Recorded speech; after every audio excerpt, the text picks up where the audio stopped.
নমস্কাৰ বন্ধুসকল, আজি ওলাই দিলোঁ। স্কুলে খুলিব এতিয়া, তাকে আজি খানা এটা খাওঁ বুলি ওলাইছোঁ। গাঁৱৰ এটাৰ লগত আহি প্ৰথমে বজাৰ পাতিটো কৰি ল'লোঁ। ঘৰলৈ পটাপট যাব ওলাইছোঁ, কাৰণ খানা খাম কেতিয়া, বনাব কেতিয়া। 11টাই বাজিলে। বাৰু ঘৰত আহি গাটো ধুই ঘৰৰ পৰা পানী বটল আৰু চাউল লৈ লৈছোঁ। ইফালে সকলো বস্তু ৰেডি, কাঁহী কটাৰী আদি লৈ লৈছোঁ। ডিছ কিনাতকৈ কলপাতত খাই বেছি ভাল লাগে, সেইকাৰণে কলপাতকে কাটিলোঁ দুইটাই। বাৰু আহি খানা খোৱা জেগাত পালোঁ। পাই এফালে মাংস খনাই মাংস খান্দিছে, গাঁত খনাই গাঁত খান্দিছে।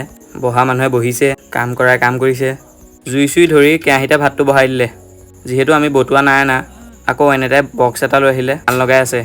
এইফালে প্ৰায় মাংস 50% হ'লেই। তাৰ মাজতে দুখনমান টেষ্ট কৰিবলৈ আনিলে। টেষ্ট কৰা মেইন দি ৰাইচ। আজি মাংসত বেতগাজ দি খাম।